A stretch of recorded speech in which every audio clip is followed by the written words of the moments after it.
नमस्कार दोस्तों, कैसे हैं आप सब। आपका हमारे फास्ट वे स्टडी ऑनलाइन में स्वागत है।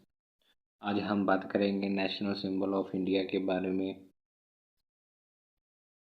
सबसे पहले बात करते हैं राष्ट्रीयता की। राष्ट्रीयता जो हमारी मेन है वो है भारतीय, इंडियन। और राष्ट्रीय वाक्य जो है वो है सत्यमेव जयते।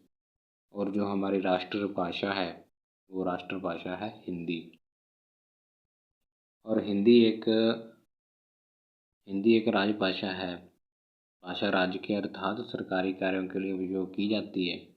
और हमारे भारत के संविधान के अनुसार अनुच्छेद 343 में ये बात साफ की गई है, लिखी गई है कि हमारी जो हिंदी भाषा है वो भारत की राजभाषा होगी। ये हमारे संविधान में लिखा हुआ है और ये भी बहुत इम्पोर्टेंट है। और इसके बाद बात कर लेते हैं हम राष्ट्रीय पक्षी के बारे में। राष्ट्रीय जो हमारे इंडिया का राष्ट्रीय पक्षी है वो है मोर। और भारतीय मोर को भारत के राष्ट्रीय पक्षी के तौर पर अंगीकृत किया गया है। और ये पक्षी एकता के संजीव रंगों में भारतीय संस्कृति को प्रदर्शित करता है। ये सुंदरता, गर्व और पवित्रता को भी दिखाता है। इसलिए हमारे जो भारत का राष्ट्रीय पक्षी है उसको, मोर को चुना गया है। इसके बाद बात कर लेते हैं राष्ट्रीय पशु के बारे में। हमारा जो राष्ट्रीय पशु है, भारत का राष्ट्रीय पशु, वो है बाघ, जिसको इंग्लिश में हम टाइगर बोलते हैं। और हमारे राष्ट्रीय पशु को, भारत के राष्ट्रीय पशु के रूप में बाघ या रॉयल बंगाल टाइगर को अप्रैल 1973 में घोषित किया गया था। और हम आपकी जानकारी के लिए बता दें, राष्ट्रीय पशु जो बाघ है उसको रॉयल बंगाल के नाम से भी जाना जाता है। और इसको अप्रैल 1973 में घोषित किया गया था। हमारा मतलब ये हुआ कि हमारा राष्ट्रीय पशु अप्रैल 1973 में चुना गया था। तब से लेकर आज तक इसको हमारा राष्ट्रीय पशु माना गया है। और इसका जंतु वैज्ञानिक नाम जो है वो है पैंथेरा टाइगरस। ठीक है, तो ये भी आपके लिए बहुत इंपॉर्टेंट होगा। पैंथेरा टाइगर, कई बार एग्जामिनर ये भी पूछ लेता है कि बाघ का वैज्ञानिक नाम क्या है, तो उसके लिए क्या ऑप्शन आएगी, पैंथेरा टाइगरस। चलिए आगे बढ़ते हैं। आगे फिर हमारे राष्ट्रीय ध्वज के बारे में, जो झंडा है उसके बारे में बात करते हैं। जो हमारा राष्ट्रीय ध्वज है, झंडा है, वो है तिरंगा, 3 रंगों से अंकित हुआ है। और इसको 22 जुलाई 1947 को भारतीय संविधान सभा ने राष्ट्रीय ध्वज तिरंगे को अपनाया था। इससे पहले ये नहीं था। 22 जुलाई 1947 को भारतीय संविधान सभा ने राष्ट्रीय ध्वज तिरंगे को अपनाया था।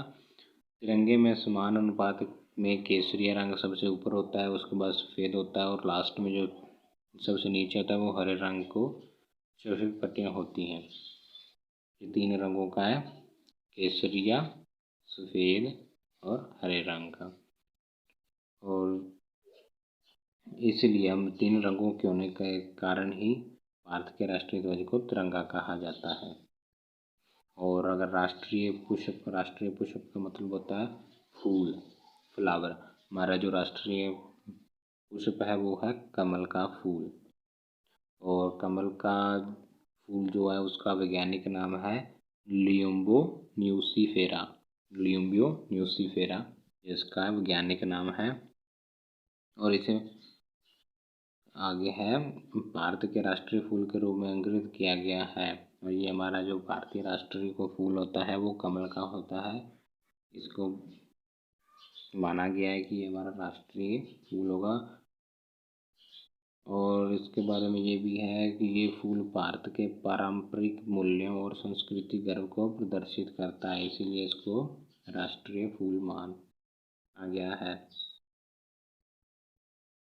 और राष्ट्रीय लिपि, हमारे भारत की जो राष्ट्रीय लिपि है वो है देवनागरी। और हमारे भारतीय संविधान के अनुच्छेद 343(1) के अनुसार देवनागरी लिपि में लिखी गई हिंदी को अधिकार की भाषा कहा गया है। अब आप में ये कंफ्यूजन हो गया कि हमने इससे पहले अनुच्छेद 343 में पढ़ा था, अब ये जो है इसमें ये है, ये एक अलग अनुच्छेद है, वो सेम नहीं है, ये अलग है, ये देवनागरी के लिए। वो 343 जो अनुच्छेद था वो हिंदी को राष्ट्रीय भाषा उसके तहत माना जाता है। कि कोई भी इसको हिंदी और राष्ट्रीय भाषा मानने से इनकार नहीं कर सकता। लेकिन अब देवनागरी का जो निषेध है उसको अनुच्छेद 343 में के अनुसार देवनागरी लिपि में लिखी गई हिंदी को आधिकारिक भाषा माना गया है। चलिए अब हम बात कर लेते हैं हमारे राष्ट्रीय गान के बारे में। हमारा जो देश का राष्ट्रीय गान है, ये सब जानते हैं, स्कूलों में भी इसको स्कूल पढ़ने से पहले ये बोला जाता है जन गण मन। और हमारा जो भारतीय राष्ट्रीय गान है वो है जन गण मन। और इसे 4 जनवरी 1950 में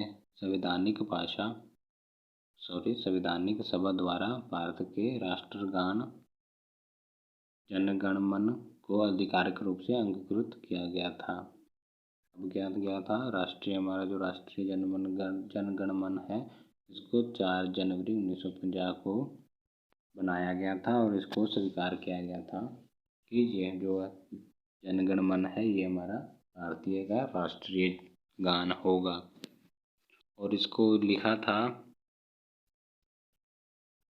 और हमारा जो जन गण मन है राष्ट्रीय गान, इसको रविंद्रनाथ टैगोर ने लिखा था। रविंद्रनाथ टैगोर द्वारा ये गान लिखा गया था। और इसे पहली बार, इसकी बात करें, इसे पहली बार 27 दिसंबर 1911 में भारतीय राष्ट्रीय कांग्रेस के कलकत्ता सत्र में गाया गया था सबसे पहले।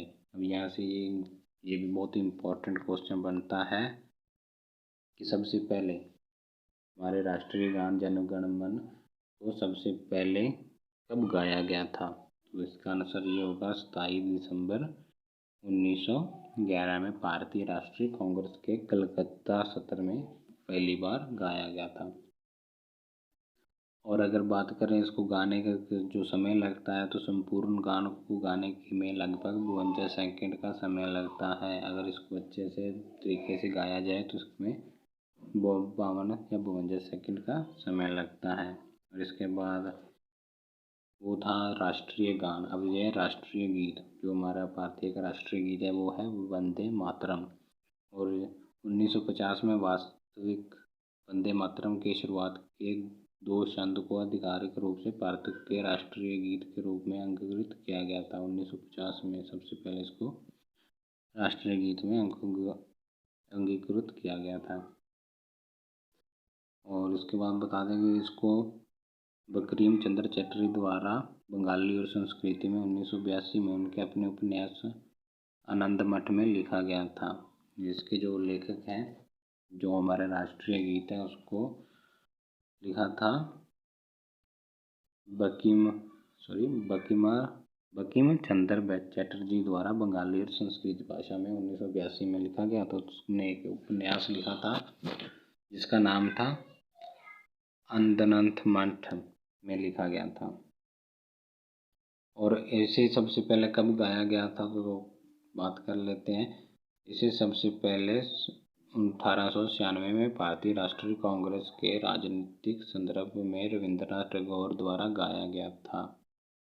और जो हमारा जनगण मन राष्ट्रीय गान है वो रविंद्रनाथ टैगोर ने लिखा था। और ये जो हमारा राष्ट्रीय गीत है वो बंकिम चंद्र चटर्जी ने बंगाली भाषा में और संस्कृत में लिखा था 1882 में। और इसको सबसे गीत को गाया था रविंद्रनाथ टैगोर ने।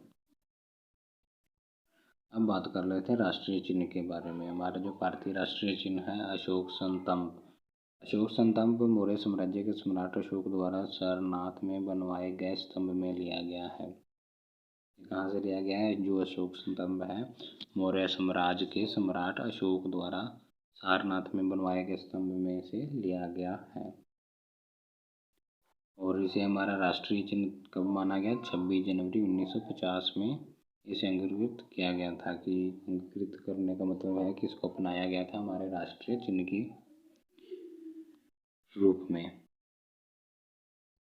और अशोक स्तंभ की बात करें तो अशोक के स्तंभ शिखर पर देवनागरी लिपि में सत्यमेव जयते लिखा है, जिसका मतलब होता है सच्चाई एकमात्र जीत है, जो कि मुंडका उपनिषद से लिया गया है, पवित्र हिंदू वेद का भाग है। सत्यमेव जयते इसका उपनिषद में लिया गया है, मुंडका के उपनिषद से लिया गया है। तो ये थे हमारे 11 जो राष्ट्रीय चिन्ह, और इसका दूसरा पार्ट भी हम जल्दी लेकर आएंगे। ये आप सबके लिए, सभी एग्ज़ाम के लिए बहुत ही इम्पोर्टेंट है, इसको अच्छे से याद कर लेना और समझ लेना। अगर आपको समझ नहीं आया तो वीडियो को दोबारा फिर देखिएगा, और इसका जो बाकी के बचे हुए और भी हैं वो भी राष्ट्रीय चिन्ह का हमारा दूसरा पार्ट लेकर आएंगे, उस वीडियो में हम सब क्लियर कर देंगे। तब तक के लिए हम आप सबसे इजाज़त चाहते हैं। नमस्कार।